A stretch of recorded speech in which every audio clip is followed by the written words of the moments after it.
¿Trajeron Biblia? Si no trajeron Biblia, pobrecitos de ustedes. No, ahí tienen en el celular Biblia. Pueden buscarla y vamos a entrar a la palabra de Dios. Hoy vamos a hablar de un tema. ¿Hacia dónde vamos? Pero no piense que es política. No estoy hablando de hacia dónde vamos en las elecciones, no.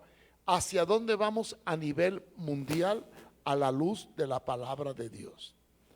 Y vamos a usar muchas citas bíblicas y me gustaría que ustedes, pues por favor, leyeran y verificaran si lo que te dice es correcto a lo que te escribe. Porque muchas veces no comprobamos lo que nos dice y nos dan gato por liebre. Voy a empezar hablando de lo que dice el profeta Daniel. Hay dos libros en la Biblia que se entrelazan, Daniel y Apocalipsis.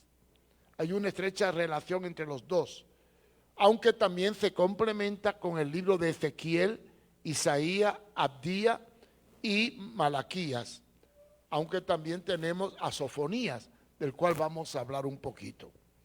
Daniel en el capítulo 8, versículo 19, nos dice cómo serían los últimos tiempos y da una descripción a estos tiempos que vivimos.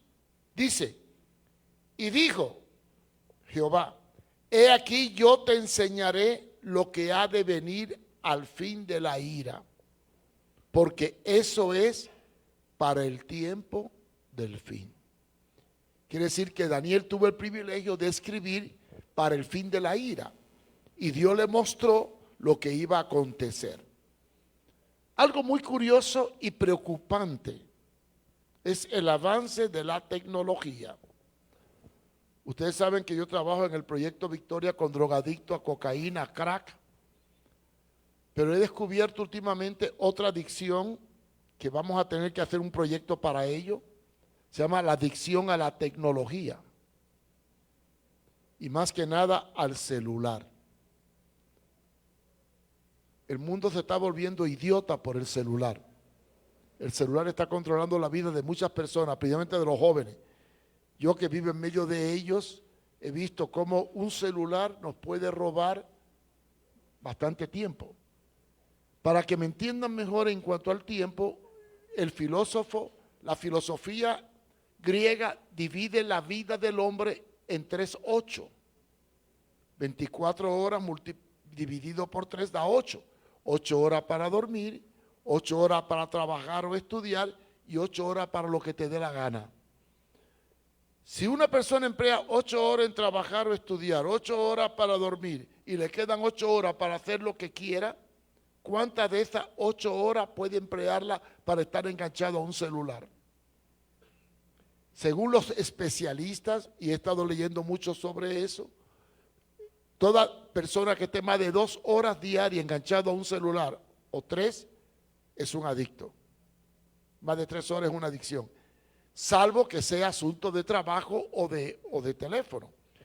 Pero la Biblia habla no solamente de la tecnología a nivel celular, sino en la inteligencia artificial que hoy campea por todos lados.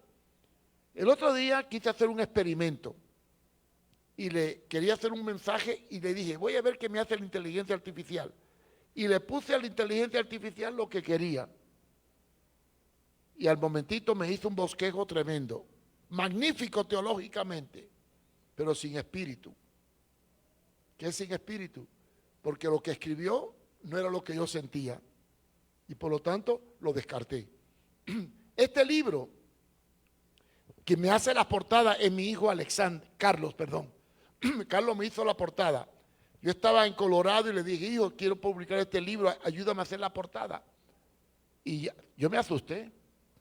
Mi hijo dijo, pásame el libro en PDF. Le pasé el libro por el WhatsApp. Él cogió, entró a una aplicación del celular, le mandó el libro a una aplicación y aunque usted no lo crea, yo me quedé asustado. En menos de 3 minutos le diseñó la parte de atrás. Y yo me asusté porque contenía todo lo que el libro dice, simplificado. La inteligencia artificial nos ha invadido, pero lo menos es que nos invade y la usemos lo menos es que nos domine y nos controle.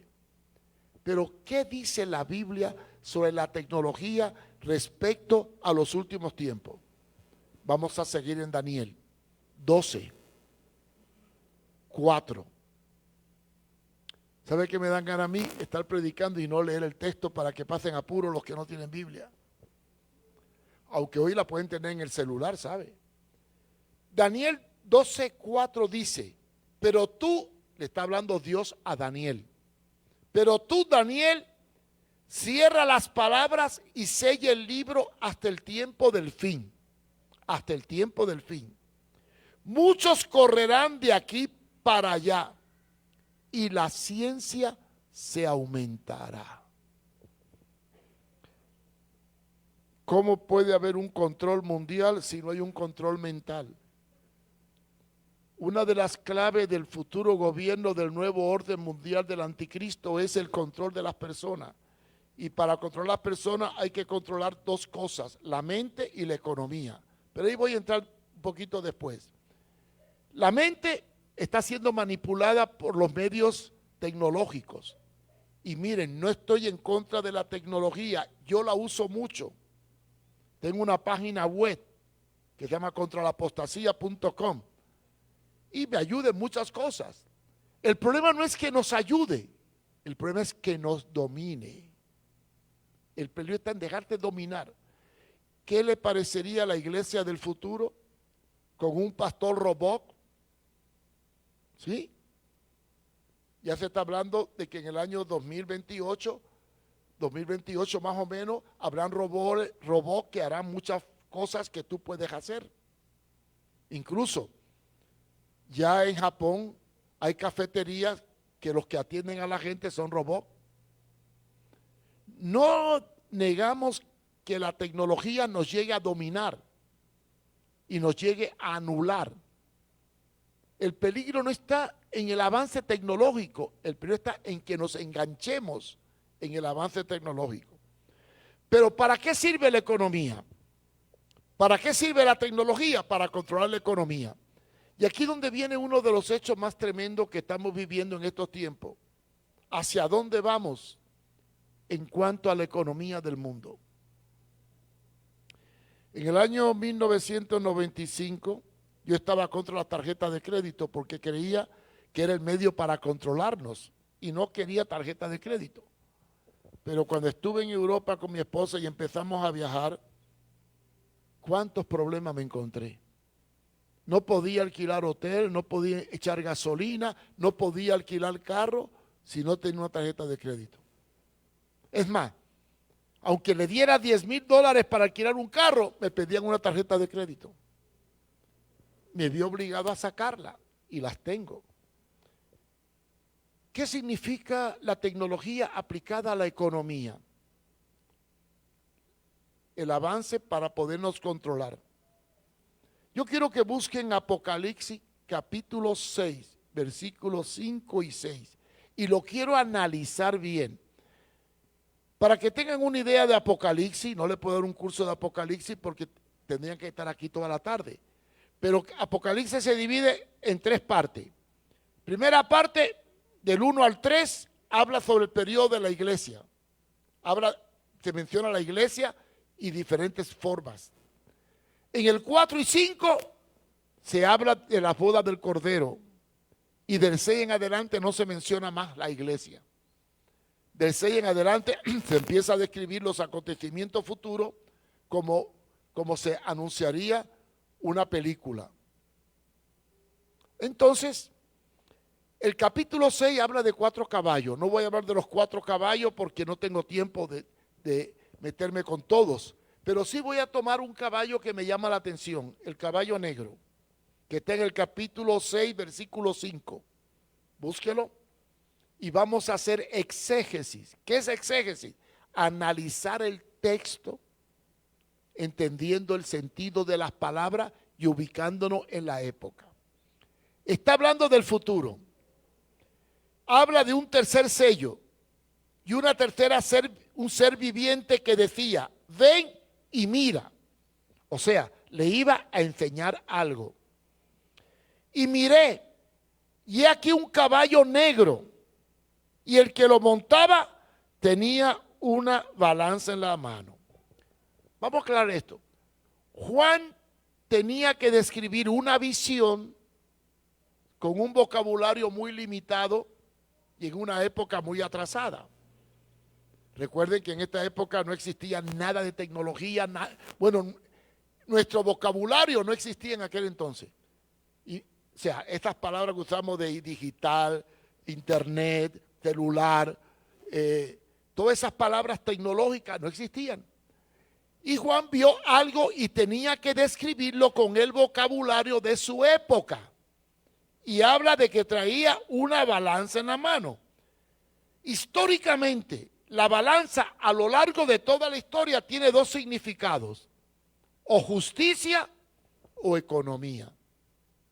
No tiene otra explicación.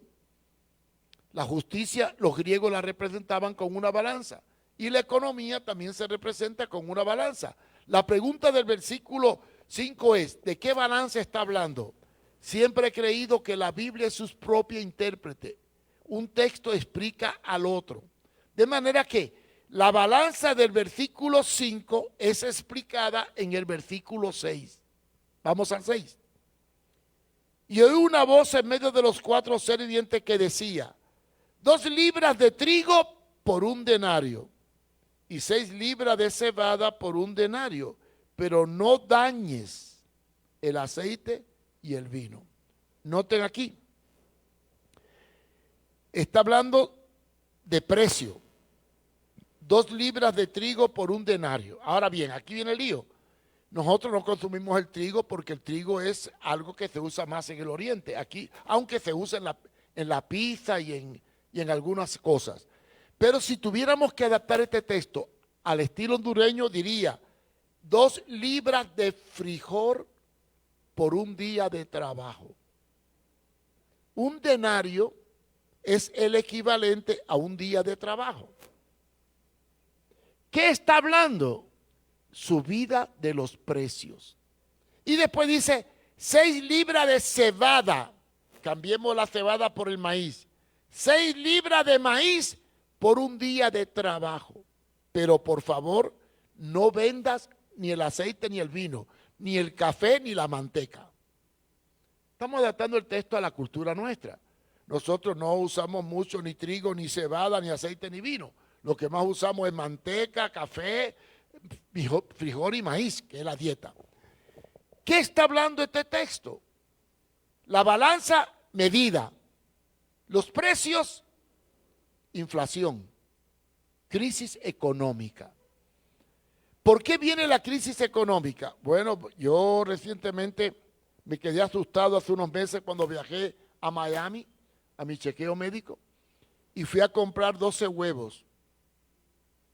Me dio un susto, que valían $2.60, $2.80, los 12 huevos estaban a $10 los 12 huevos. Y escaso. Ahora que fui en diciembre había bajado a $6, $5 los huevos. ¿A qué se debe la subida de precio? ¿Por qué sube un producto? Solamente hay 2 explicaciones. Una, falta de producción y mucha demanda. 2, mucha demanda y escasez. O sea, si la población aumenta y disminuye la producción, hay escasez. Y si la población se mantiene estable, pero se destruyen las cosechas y hay escasez de producción, entonces viene la inflación. ¿Qué determina la inflación? La oferta y la demanda. Cuando un producto abunda, el precio baja. Cuando un producto escasea, el precio sube. Esto desencadena un factor que anunció Jesucristo en Mateo 24, 6 y 7, que es hambre. ¿Qué está hablando aquí la palabra? Una crisis económica debido a una inflación. Los precios se inflan por aumento de la población o disminución de la producción. Es ahí en donde se está discutiendo en el foro de Davos y en varios planes que tienen, luchar para reducir la población mundial. Como dice Apocalipsis 6:8 en un 25%. Hay un problema. El cambio climático está dañando la producción de alimentos. Por otro lado, la población está aumentando. Esto crea un desbalance en la economía y en la producción. Ahora bien, ¿qué tiene que ver la escasez con el futuro? ¿Y qué tiene que ver la economía con la tecnología y el futuro?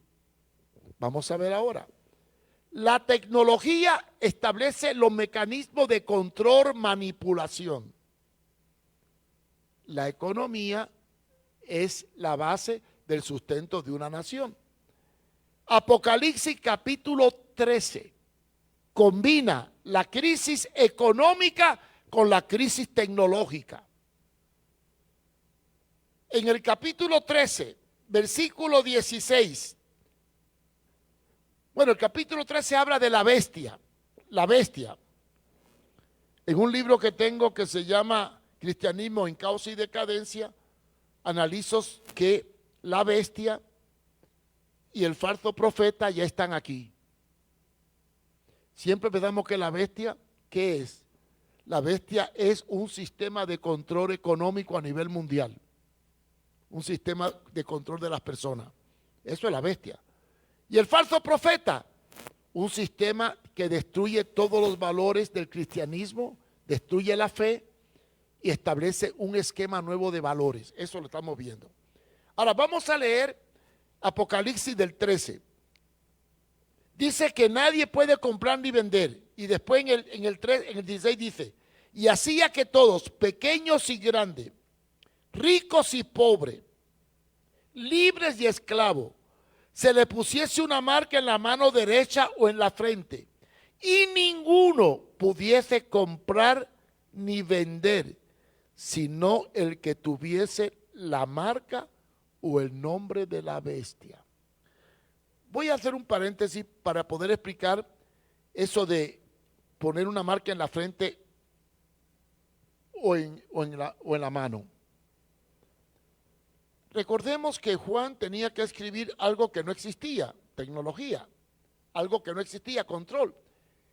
En la época de Juan, año 90 después de Cristo, a los esclavos se le marcaba, igual que al ganado, con fuego o ciertas claves, una argolla, una marca física que le ponían en el cuerpo.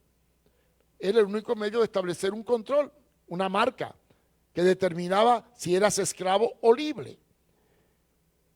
Juan tenía que explicar un control futuro mediante una marca, tomando los elementos de su época.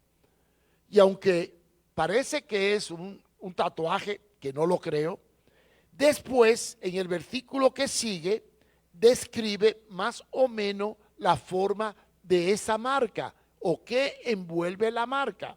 Leamos. Aquí hay sabiduría. El que tiene entendimiento, cuente el número de la bestia. Note, hay sabiduría. Para poder entender la marca hay que tener sabiduría, conocimiento. Y después tener entendimiento. Claro, nosotros podemos decir, bueno, un tatuaje en la frente y en la marca, un tatuaje. No. Esa era la época aquella. Pero hay que tener entendimiento y sabiduría. Y entonces entra a un sistema numérico. Cuente el número de la bestia. La bestia tiene un número. O sea, es un sistema numérico. Y después dice, pues es número de hombre. ¿Qué significa? En la cultura judía existe una ciencia llamada la cábala. ¿Cuántos saben qué es la cábala? Levanten la mano. La cábala es un sistema numérico con el cual ellos identificaban el alfabeto hebreo. Igual ocurre en español. Ustedes saben que el español, los números tienen clave numérica. ¿Lo sabían, sí o no? Una vez, ¿qué significa? 50. La X, ¿qué simboliza? Este sistema es una cábala hispana, o sea, de números nuestros. Pero los judíos tenían la cábala que es la interpretación numérica del hebreo para interpretar ciertas cosas. Y entonces aquí se usa el número en Cábala, número de hombre. ¿Cuál es el número de hombre? Veamos. Dios hizo al hombre en el sexto día. El 6 es número de hombre. Y lo dice ahí, ¿verdad? Es número de hombre, el 6. Y fíjese, y es 666. Relaciona el 6 con el hombre. Y un múltiplo de 18. 18 dividido por 3 es 6. Quiere decir que está hablando de una tecnología numérica mediante el cual se va a controlar todo lo que el hombre venda, compra o haga. Este sistema numérico es el que hoy se ha implantado a nivel mundial.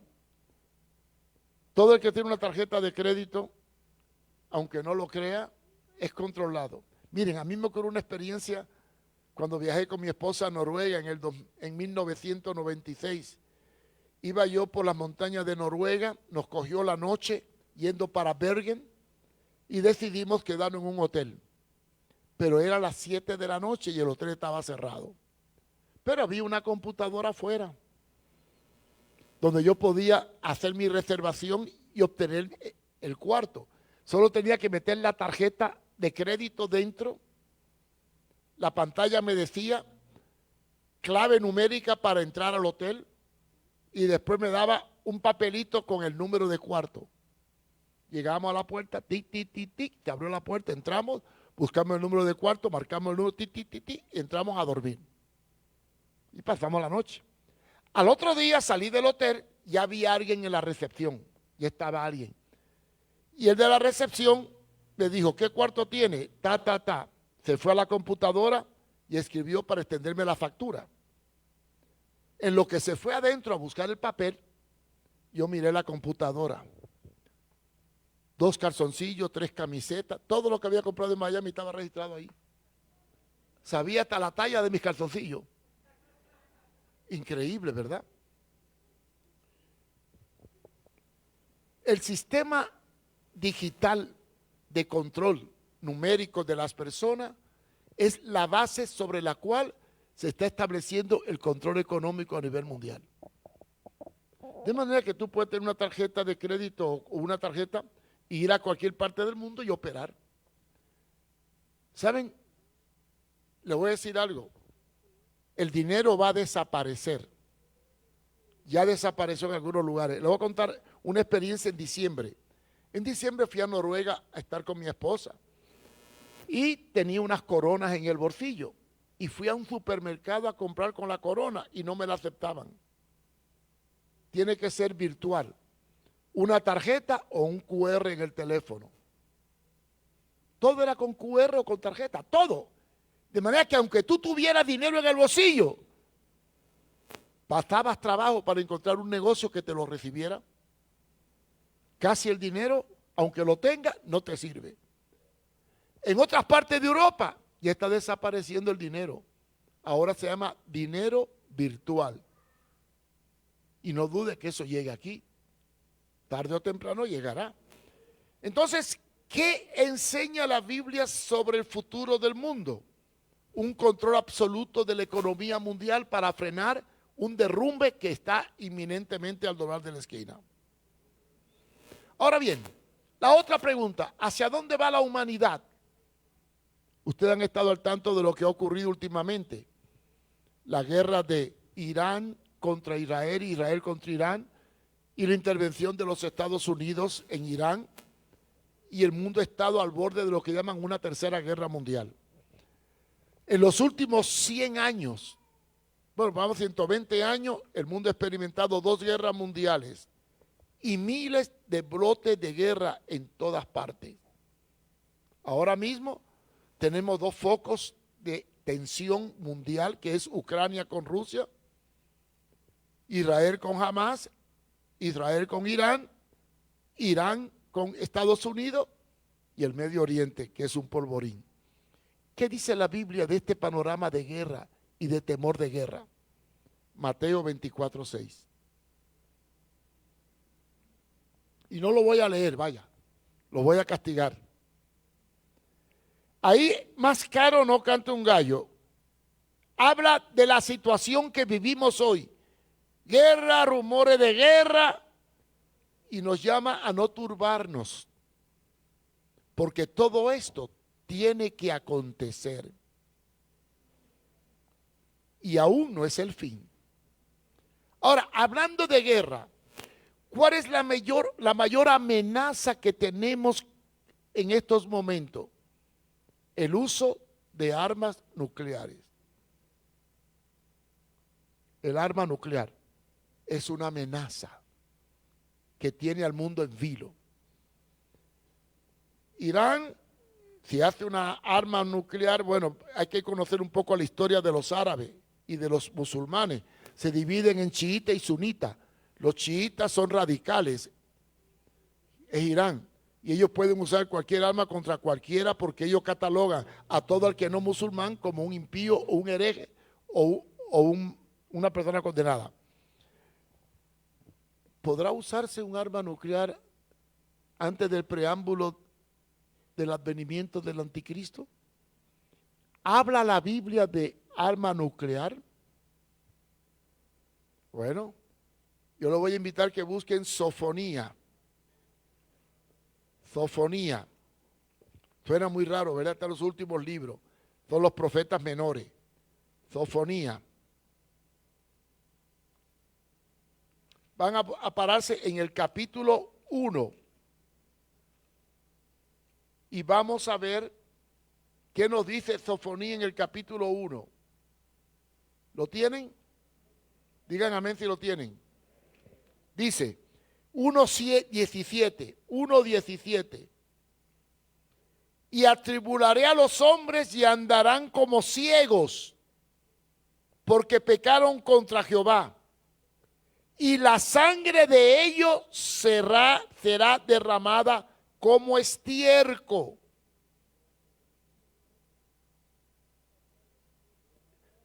La sangre de Dios será derramada como polvo y su carne como estiércol. Y si leen un poquito más arriba, está describiendo lo que es la consecuencia del arma nuclear. Sofonías es claro. ¿Qué está describiendo aquí? Una condición que denominamos radioactividad. ¿Qué es la radioactividad? La secuela de una explosión nuclear. Cuando una bomba cae atómica, mata a los que están en un periodo determinado según la potencia del uranio. Pero además se extiende una ola radioactiva que puede viajar miles y miles de distancia del lugar y matar a la gente con los síntomas que describe aquí. Se le deshace el cuerpo.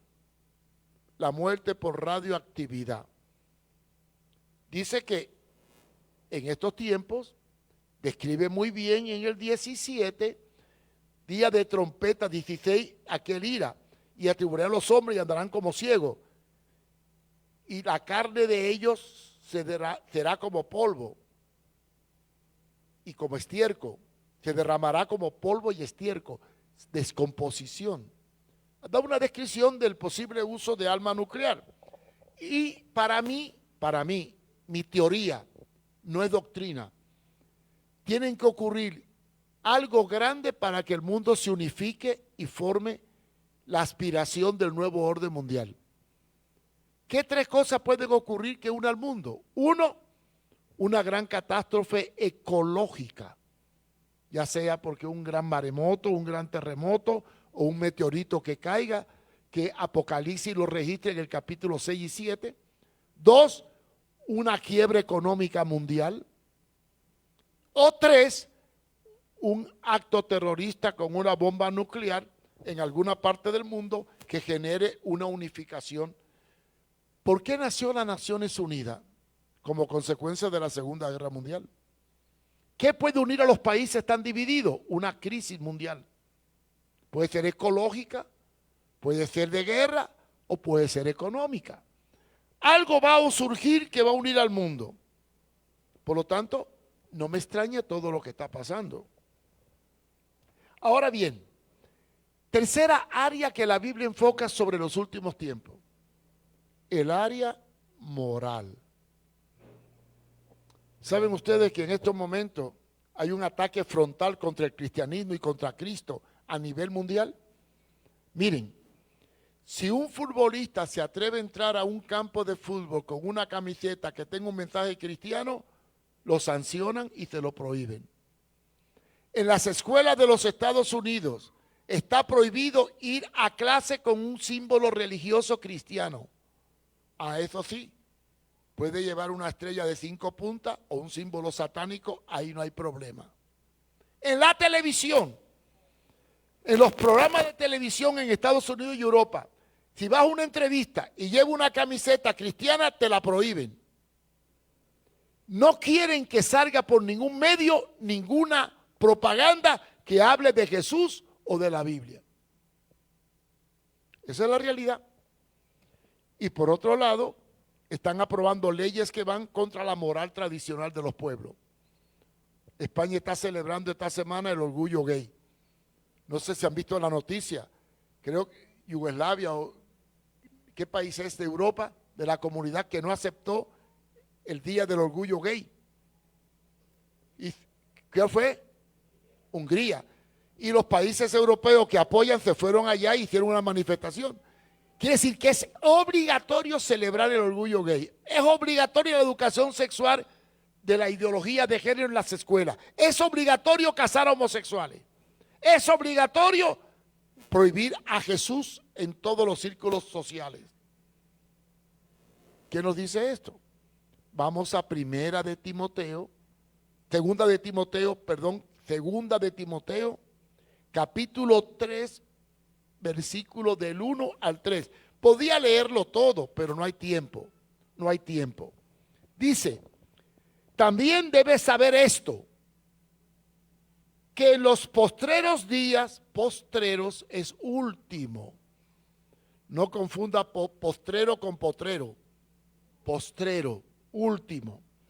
Que en los últimos días vendrán tiempos peligrosos. Ahora, ¿de qué peligro está hablando? ¿Del económico? ¿Del de guerra? No, está hablando del moral. Porque, dice, vendrán tiempos peligrosos. Porque habrán hombres amadores de sí mismos, narcisistas, ególatras. No hay nada que me indigne más de un político que esté hablando de yo y yo y yo y yo. Complejo de sapo. Ávaros, vanagloriosos, soberbios, blasfemos, desobedientes a los padres. Miren, hoy en día los hijos no respetan a los padres. ¿Y saben por qué no respetan a los padres? Porque el sistema ha desarmado a los padres. Y aparecen los derechos del niño. Si un padre se atreve a decirle a su hijo de 14, 15 años, como no pasaste la materia en la escuela, este fin de semana no vas a salir. ¿Qué le puede decir el niño al papá? Papá, te voy a acusar con los derechos humanos porque dice una cláusula que yo tengo derecho a libre circulación y asociación. Y si el padre coge al niño de 12 años y le da una nalgada o un jalón de oreja porque estaba haciendo algo indebido, el niño puede acusar al padre de abuso físico. Por eso es que los jóvenes, la juventud, los niños ya no respetan ni a los padres, ni a los maestros, ni a nadie. Por eso es que dice desobediente a los padres. La desobediencia será una cultura impuesta por el sistema. Después dice ingratos, impíos, sin afecto natural, implacables, calumniadores, intemperantes. Bueno, y empieza a describir toda una serie de cosas. ¿Qué está describiendo el apóstol Pablo en los últimos tiempos? Una decadencia moral absoluta en la sociedad. Y lo estamos viendo hoy. Y ha llegado a tal grado la decadencia moral y social que hasta la iglesia corre peligro. ¿Sabe que en Estados Unidos de Norteamérica, las asambleas de Dios, a la cual yo pertenezco, mandó una circular aconsejando a los pastores que modificaran la constitución de sus iglesias para evitar demandas, porque varios pastores han sido demandados y varias iglesias han sido demandadas. ¿Por qué? Le voy a explicar por qué. Tienen que poner en la cláusula de la iglesia, se considera con derecho a los sacramentos todos los que sean miembros reconocidos por la asamblea. ¿Y por qué esto? Simplemente porque llegaban dos homosexuales a la iglesia, se congregaban, no eran miembros, y de pronto venían al pastor, pastor, quiero que me case. Y el pastor dice, no, yo no caso gente del mismo sexo. Ah, pues te vamos a denunciar. Fueron a la corte, denunciaron al pastor y entonces le pusieron una multa a la iglesia por negarse a casarlo porque estaba cometiendo discriminación y apología al odio. Ahora mandaron otra circular a los pastores en otros países diciendo, cuidadito con aconsejar a gente con inclinaciones desviadas, porque si le das un consejo y él tiene evidencia que lo aconsejaste contrario a su deseo, a su percepción, cometes un delito y puede ser llevado a la corte. Ya en Canadá funciona esta ley. No podemos aconsejar a nadie que venga a pedirme consejo y tenga una percepción diferente. Hermano pastor, yo me siento que soy un mono. No, tú no eres un mono. Entonces me estás discriminando. Ese es el concepto de la doctrina de la percepción. Averigüen bien esa doctrina de la percepción que se aplica para el movimiento LGTBQ, pero tiene ramificaciones tremendas. Bueno, en un libro yo relato una historia que es real. En Texas, una madre tenía un niño de 12 años que se sentía que era gato y le daba comida de gato. Y el niño se enfermó y lo llevó al veterinario. Y el veterinario dijo que no podía atender al niño. No, pero es que mi hijo se siente que es gato. Y usted veterinario, sí, pero yo no atiendo a seres humanos. No, él no es ser humano, es un gato. Bueno, la mujer fue y denunció al pobre veterinario de discriminación y llevaron al veterinario a la corte. Salió absuelto, ¿verdad? Porque en Texas no es tan radical. Este es el mundo tan loco que vivimos. Ahora bien, la inmoralidad como cultura se va a imponer en la sociedad y la iglesia va a enfrentar consecuencias si no se pone las pilas y empieza a actuar con coherencia en sus estatutos. Porque una vez que el Estado apruebe algo que es contrario a la palabra, ¿qué podemos hacer nosotros? ¿Qué se puede hacer cuando una ley inmoral se impone como moral y nosotros rechazamos esa ley abiertamente o en algunas actitudes? Piensen las consecuencias. Y por último, ¿hacia dónde va la iglesia en sí? ¿Qué está pasando con la iglesia cristiana en estos tiempos? A veces oigo unos disparates que se predican en los púlpitos terribles. Y miren, la iglesia que más, iba a decir una palabra fea, estupidez iba a decir, pero la retiro. La iglesia que más tonterías predica es la que más se llena. Yo quiero que vayan a 1 de Timoteo 4:1. Esto es muy duro, pero lo dice la palabra y no lo puede esconder. 1 de Timoteo 4:1. Pero el Espíritu dice claramente que en los postreros tiempos, otra vez postreros, algunos apostatarán de la fe. Apostatar es negar. Se apostata cuando se niega algo que has creído. Un impío, un mundano no puede apostatar, porque para apostatar hay que primero creer y después negar lo que creí. Apostatarán de la fe, negarán la fe, escuchando a espíritus engañadores y doctrinas de demonios. ¿Cómo se puede predicar en una iglesia doctrinas de demonios? Le voy a poner 2 ejemplos nada más. Cuando en una iglesia se alimenta el ego, el yo, se está alimentando al demonio. La clave entre el egoísmo y la negación es que para ser cristiano de verdad tiene que aprender a negarse a sí mismo. Lo dijo Jesús, niégate a ti mismo. Donde se alimente el ego, se alimenta el pecado y la violencia y el abuso. Para ser cristiano hay que negarnos y ser siervo. Alimentar el yo, el título, la prepotencia, la arrogancia, es doctrina del diablo. Y otra cosa que se predica mucho en las iglesias, la doctrina de la prosperidad. Decir que para ser un buen cristiano hay que ser rico, que la meta del cristiano es ser rico y próspero.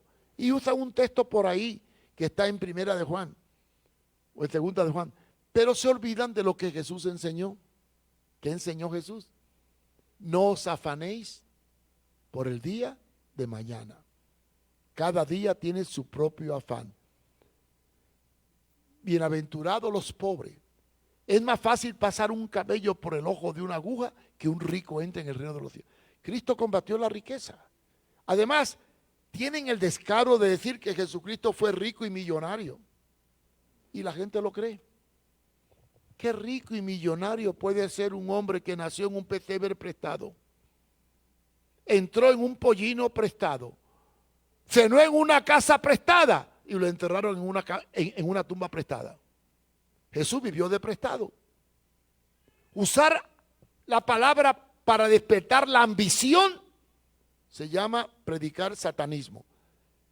El pecado más grande del ser humano se llama ambición y codicia. Y el 10º mandamiento es claro, no codiciaréis. Por lo tanto, en la iglesia que no se predique la palabra correcta, se está predicando doctrina diabólica. Ahora, ¿cómo describe Jesucristo la condición de la iglesia en los últimos tiempos?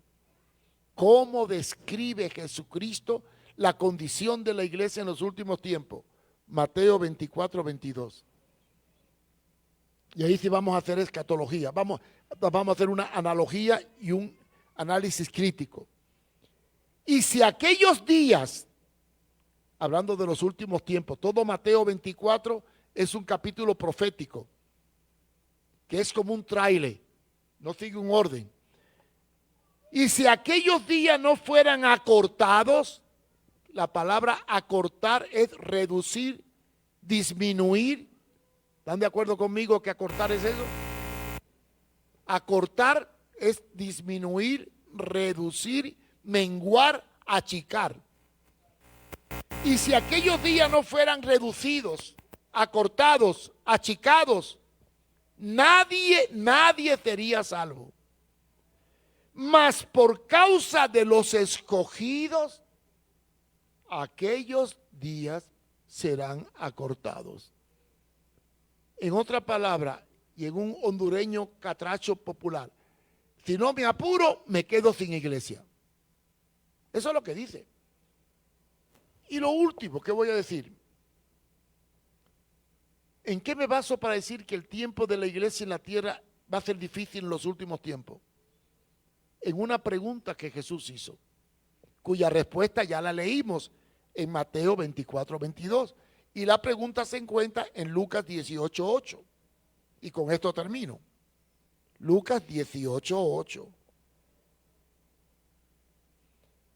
Os digo que pronto se hará justicia, pero cuando el Hijo del Hombre venga, pregunta, ¿hallará fe en la tierra? ¿Hallará fe en la tierra? Ahí tenemos todo el panorama.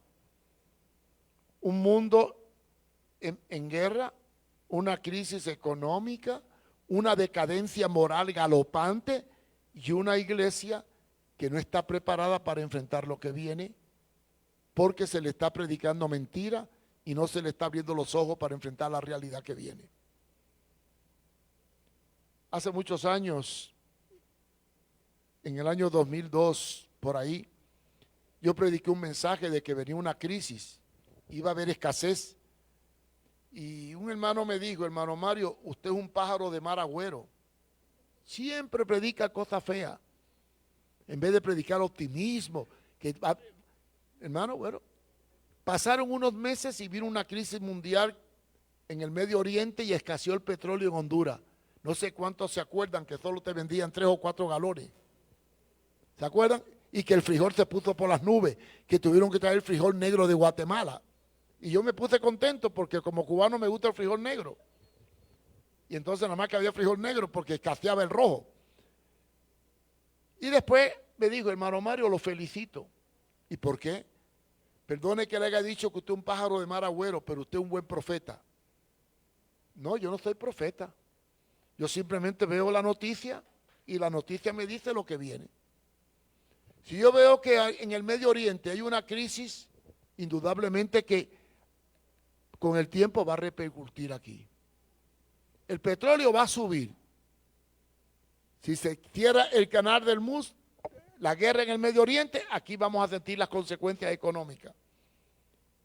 Si nosotros leemos la palabra de Dios y vemos la noticia y observamos la realidad, podremos saber que estamos viviendo tiempos peligrosos. Y entonces, sabiendo que los tiempos son peligrosos, ¿qué tenemos que hacer? Prepararnos y apercibirnos, porque los días son malos. Yo sé, hermano, que el Medio Oriente es un polvorín, el mundo está en crisis. En Honduras podemos ver una inflación terrible. El Empira ya está por 26 puntos, casi 13. Los productos suben. Indudablemente vienen tiempos difíciles. Todo esto que les digo está anunciado. Y lo que viene está anunciado. Y por lo tanto, tenemos que estar apercibidos, porque cielo y tierra pasará, pero su palabra no pasará. Leamos, estudiemos y preparémonos para enfrentar tiempos difíciles. Quizás la próxima vez que les predique hablaremos de cómo prepararnos para lo que viene, porque lo que viene, viene.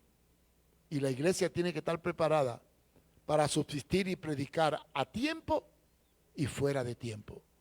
Porque, hermanos, los días son malos. Vamos a orar.